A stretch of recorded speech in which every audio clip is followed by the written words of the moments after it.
యూజువల్గా మనం సోషల్ మీడియాలో చాలా చిన్న స్థాయి నుంచి పెద్ద స్థాయికి ఎదిగిన వాళ్ళు, సామాన్యులు సైతం సెలబ్రిటీలు అవడం మంచి విషయమే అది.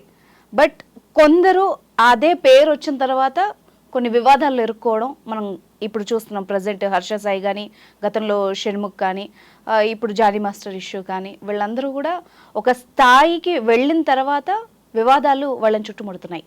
అసలు నా క్వశ్చన్ ఏంటంటే, మామూలు జనాలు వీళ్ళని ఏ విధంగా చూడాలి, ఎంతవరకు అభిమానం హద్దుల్లో ఉండాలి ఒక రకంగా అంటే ఏం చెప్తారు? మంచి క్వశ్చన్ అండి. ఇవాళ ఐ థింక్ చాలామంది సెలబ్రిటీస్ కూడా ఈ ఇష్యూ గురించి రేస్ చేశారు చాలా సందర్భాల్లో కూడా. మనం ఏంటంటే సెలబ్రిటీస్ అనేసరికి ఒకలాంటి క్రేజ్ ఉంటుంది వాళ్ళకి. వాళ్ళు చేసే ప్రతి దానిని మనం ఇమిటేట్ చేయడం అనే ఒక స్వభావం ఉంటుంది. అవును, సినిమాలను చూసి ఇమిటేట్ చేసి చాలామంది ఆపదలు తెచ్చుకున్న సందర్భాలు కూడా ఉంది. అసలు వాళ్ళు సినిమాలో చేసేటప్పుడు వాళ్ళకి ఎంతో మంది సపోర్ట్ ఉండి గైడెన్స్ చేస్తూ కొన్ని స్టంట్స్ చేస్తారు. మామూలు వ్యక్తులు వాళ్ళని ఇమిటేట్ చేయాలన్న ఉద్దేశంతో యూట్యూబ్లో వీడియోలు పెట్టుకొని పాపులర్ అవ్వాలన్న ఉద్దేశంతో ఎటువంటి ప్రొటెక్షన్ లేకుండా చేసుకొని ప్రాణాలు పోగొట్టుకున్న సందర్భాలు కూడా చాలా ఉన్నాయి. అయితే ఈ మధ్య ఎక్కువగా ట్రెండీగా జరుగుతుంది ఏంటంటే, చిన్న చిన్న సామాన్యులు కూడా సెలబ్రిటీ స్టేటస్, ఇన్ఫ్లుయెన్సర్స్ అని ఒక కాన్సెప్ట్ వచ్చింది.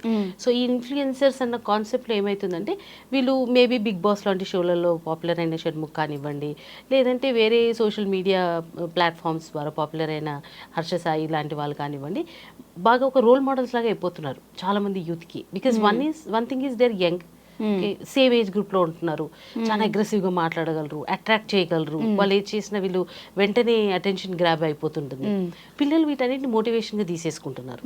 ఈ కాలం జనరేషన్ పిల్లలు చాలా మంది పెద్దవాళ్ళు కూడా ఫాలో అవుతున్నారు వాళ్ళని. వాళ్ళు అక్కడిక్కడ గుర్తుపెట్టుకోవాల్సింది ఏంటంటే, మనం ఎవరినైనా అభిమానిస్తుంటే ఆ అభిమానిస్తున్న వ్యక్తి ఎంతవరకు నిజ జీవితంలో కూడా అభిమానించదగ్గ వ్యక్తి అనేది ఆలోచించాలి. ఓకే, అది కూడా ఆలోచించాల్సింది ఎందుకు అని అంటే, తెర మీద ఎవరైనా ఎన్నైనా యాక్ట్ చేయగలరండి. అవును, ప్రాక్టికాలిటీ మళ్ళీ వేరు కదా, వేరు కదా. ఇప్పుడు అన్ని ఇన్సిడెంట్స్ మీరు ఒకసారి రివైండ్ చేసుకొని చూడండి. స్క్రీన్ మీద వాళ్ళు చాలా పాపులర్, చాలా ఇన్స్పైరింగ్, కానీ పర్సనల్ లైఫ్ లో డిజాస్టర్స్ కదా. అంటే వాళ్ళు ఎవరు రియల్ హీరో అండి? ఎవరైతే తమ పర్సనల్ లైఫ్ని ప్రొఫెషనల్ లైఫ్ని బ్యాలెన్స్ చేయగలరు. వాళ్ళు ఏమి అనుభవిస్తున్నారో పైన చూపించడం కూడా అదే అవ్వాలి. ఇప్పుడు సినిమాలో అనుకోండి ఒక కథ కాబట్టి దాని ప్రకారంగా యాక్ట్ చేస్తారు, దాన్ని మనం ఏం అనలేము. ఇప్పుడు విలన్ రియల్ లైఫ్లో కూడా విలన్ ఉండాలా అని అనడానికి లేదు, ఎందుకంటే క్యారెక్టర్ అది. కానీ ఇట్లాంటి సోషల్ మీడియా ప్లాట్ఫామ్స్లో ఏం చేస్తున్నారంటే, జనాలకు చూపించడం కోసము చారిటీ పేరు మీద మేము సేవ చేస్తున్నాము, ఓకే మేము చాలా మంచి వాళ్ళము, మంచి మాటలు చెప్తారు, మీకు తీయగా విషయాలను ఎక్స్ప్లెయిన్ చేస్తారు, మిమ్మల్ని అట్రాక్ట్ చేస్తారు. కానీ వాళ్ళ పర్సనల్ లైఫ్లో వాళ్ళు పెద్ద రౌడీ టైప్ ఆఫ్ బిహేవియర్ అయి ఉండొచ్చు. వాళ్ళు ఎవరిని ఎలా హెరాస్ చేస్తున్నారు. ఇప్పుడు వచ్చిన కేసులో కూడా అదే. ఇప్పుడు పైకి చెప్పడానికి మంచి డాన్స్ మాస్టర్, కానీ వెనకాల జరిగిన కేసు ఏంటి? Rape case. సో వాళ్ళ పర్సనల్ లైఫ్లో అటాచ్ అయిన వ్యక్తులతో వీళ్ళ రిలేషన్ ఎలా ఉందనేది మీకు తెలీదు, నాకు తెలీదు. అవును, అభిమానించడానికి మితిమీరిన అభిమానం మీరు పెంచుకుంటే, వాళ్ళ పర్సనల్ లైఫ్లో ఇలాంటి విషయాలు జరిగినప్పుడు మీకు ఏమైపోతుందంటే, అరే ఎవరిని నమ్మాలి ఎవరిని నమ్మకూడదు అని ఒక కన్ఫ్యూజన్ యూత్లో ఏర్పడిపోతుంది. సో అభిమానానికి ఒక హద్దు ఉండాలి. వాళ్ళు కూడా మనలాంటి మనుషులే అని ఒక ఆలోచన ఉండాలి. వాళ్ళని మనం తెర మీద ఆ పాత్ర వరకు అభిమానించాలి. బియాండ్ దట్ వాళ్ళని మీరు పర్సనల్గా తీసేసుకొని మీ లైఫ్లో కూడా ఇంప్లిమెంట్ చేసుకోకూడదు. అప్పుడు ఏమైపోతుందంటే, మీకున్న ఓన్ ఐడెంటిటీని మీరు వదిలేసి ఎవరో ఫేక్ ఐడెంటిటీని మీరు తీసుకోవడం కాకుండా, రేపు ఇలాంటి సంఘటనలు జరిగితే అచ్చా ఆయన చేస్తే తప్పు లేదుగా నేను చేస్తే ఎందుకు తప్పు అనుకొని పిల్లలు రేపు ఇవన్నీ కూడా తీసుకోవచ్చు. ఓకే కదండి. వాళ్ళ మీద సెలబ్రిటీస్ కూడా వాళ్ళు ఒక సెలబ్రిటీ స్టేటస్ సాధించిన తర్వాత పబ్లిక్ ప్లాట్ఫామ్స్లో ఎలా బిహేవ్ చేస్తారో బాగా తెలుసుకొని బిహేవ్ చేయాలండి. ఎందుకంటే మీకు తెలియకుండానే మీరు కొన్ని లక్షల మందిని ఇన్ఫ్లుయెన్స్ చేస్తున్నారు. అవును, మీ ఒక మాట, ఒక పదము, ఒక బిహేవియర్ కొన్ని కోట్ల లక్షల మందిని ఇన్ఫ్లుయెన్స్ చేసేస్తారు. అదొక మంచి పద్ధతిలో అయితే పర్వాలేదు, ఏదన్నా వివాదం లేకపోతే ఇలా అన్నప్పుడు చాలా డ్యామేజ్ చేస్తుంది. అంటే మీరు సినిమాలు కమర్షియల్ పర్పస్ కోసం మీ ప్రొఫెషనల్ లైఫ్ కోసం చేస్తున్నారు అనుకుంటారు, కానీ అది మాలాంటి చాలా మంది వ్యక్తులకి ఒక ఆదర్శం కదా. అభిమానించే వాళ్ళని మీరు మీరు వాళ్ళ దగ్గరికి వెళ్ళకుండానే వాళ్ళు మార్చగలిగే సాధనం. అవును, మీరు ప్రొఫెషనల్ లైఫ్లో ఎలా ఉన్నా కూడా జనాల ముందుకు వచ్చేటప్పుడు వాళ్ళని అట్రాక్ట్ చేస్తున్నారన్న ఒక విషయాన్ని మర్చిపోకుండా ఉంటే మీరు మాట్లాడే ప్రతి మాట ఆలోచించి మాట్లాడతారు. ఎలా అంటే అలా బిహేవ్ చేయరు. చాలా మంది సెలబ్రిటీస్లో ఇది చూస్తామండి మనం. వాళ్ళు సినిమాల్లో చాలా మంచి క్యారెక్టర్గా చేసినా కూడా ఏవైనా మీటింగ్స్, పబ్లిక్ మీటింగ్స్, ఏదైనా ఉంటాయి కదా మనకి ఫిలిం మీటింగ్స్, ఇట్లాంటి వాటి దగ్గర చిన్న సిల్లీ మిస్టేక్స్ చేసేసి జనాల్లో తిట్టించేసుకోవడం మొదలు పెడతారు. సోషల్ మీడియా వచ్చిన దగ్గర నుంచి ఈ ట్రోలింగ్స్ ఇవన్నీ ఎక్కువైపోతున్నాయి.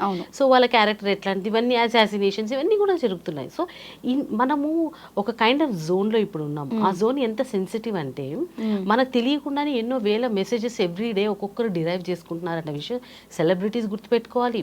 ఇంకో పక్కన జనాలు కూడా వాళ్ళు సెలబ్రిటీ అయితే వాళ్ళలో ఒక విశేషమైన క్వాలిటీ ఉండబట్టే అయ్యారు. నేను ఆ క్వాలిటీయే తీసుకోవాలి తప్పించి మిగతా అన్నింటిలో నేను ఇన్ఫ్లుయెన్స్ అవ్వకూడదు, మనకు అన్వయించుకోకూడదు.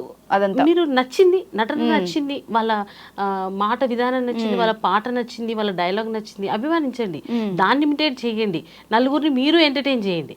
కానీ వాళ్ళు చేసే ప్రతిదీ ఇన్స్పైర్ అయిపోయి వాళ్ళతోటే వాళ్ళే ఇంకెక్కువ వాళ్ళ గురించి ఇంకెవరైనా మాట్లాడితే మీరు వాళ్ళని కూడా తిట్టి మీకు లేని శత్రుత్వాలను కూడా పెంచుకుని ఇంత పిచ్చి అభిమానం ఉండకూడదండి. గుర్తుపెట్టుకోవాలి, ఎవరైనా మనుషులే, వాళ్ళకి పర్సనల్ లైఫ్ ఉంటుంది. వాళ్ళు బయటకు వచ్చినప్పుడు అసలు నాకు ఒక చోట అయితే అర్థం కాదండి, ఈ సెలబ్రిటీస్ ఈవెంట్స్ చేసినప్పుడు ఎలా ఎగబడిపోతారండి, ఏం సాధిస్తారు అసలు. నేను ఈ విషయం గురించి ఛాన్సాలు అనుకుంటుంటాను తెలుసా. ఆయన మనలాగే మనిషే కదా, ఒక అచీవ్మెంట్ చేశారు, మీరు గౌరవిస్తున్నారు ఆ విషయాన్ని. అదే పద్ధతి గౌరవాన్ని ఎక్స్ప్రెస్ చేయడానికి మీద పడిపోయి ఆయన స్టేజ్ మీద ఉన్న పరిగెట్టుకుంటూ వచ్చి ఆయన మీద పడిపోయి కాళ్ళ మీద పడిపోయి ఇవన్నీ చూస్తుంటాం కదా, పెద్ద పెద్ద స్టార్స్ని లాగేయడాలు. ఇది ఎలాంటి అభిమానం, దీని అసలు అభిమానం అంటారా? సో ఇవన్నీ మనం క్వశ్చన్ చేసుకోవాల్సింది. అక్కడ మీరు ఏం చేస్తున్నారు, ఏం మెసేజ్ ఇస్తున్నారు, ఆ వ్యక్తిని మీరు ఎందుకు అభిమానిస్తున్నారు.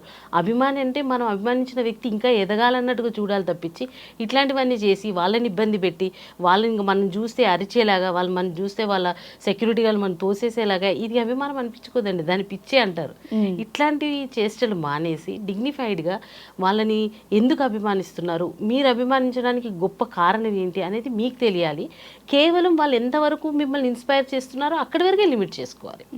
అది నేను ఇటు యూత్కి ప్లస్ ఎవరైతే ఇన్స్పైర్ అవుతున్నారో వాళ్ళకి, ఎవరైతే ఇన్స్పైర్ చేస్తున్నారో ఈ సెలబ్రిటీస్కి కూడా చెప్పాలనుకుంటుంది.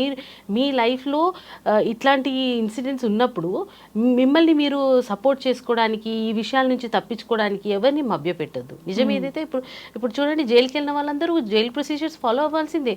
వాళ్ళు సెలబ్రిటీస్ అని వాళ్ళని స్పెషల్గా చేర్లేసి ట్రీట్మెంట్లో ఏం మార్పులు ఉండవు, న్యాయం చట్టం అందరికి ఒకటే. కానీ మీరు అక్కడ కోల్పోయింది ఏంటి, ఒక వాల్యుబుల్ రెస్పెక్ట్ ఇట్లాంటి పనులు చేయడం వల్ల. సో ఫేక్ ఐడెంటిటీ కోసం ఎవరు ట్రై చేయొద్దు, అది ఎక్కువ రోజులు నిలబడదు. ఈ నిజం అందరు తెలుసుకోవాలి. Right, thank you very much అండి.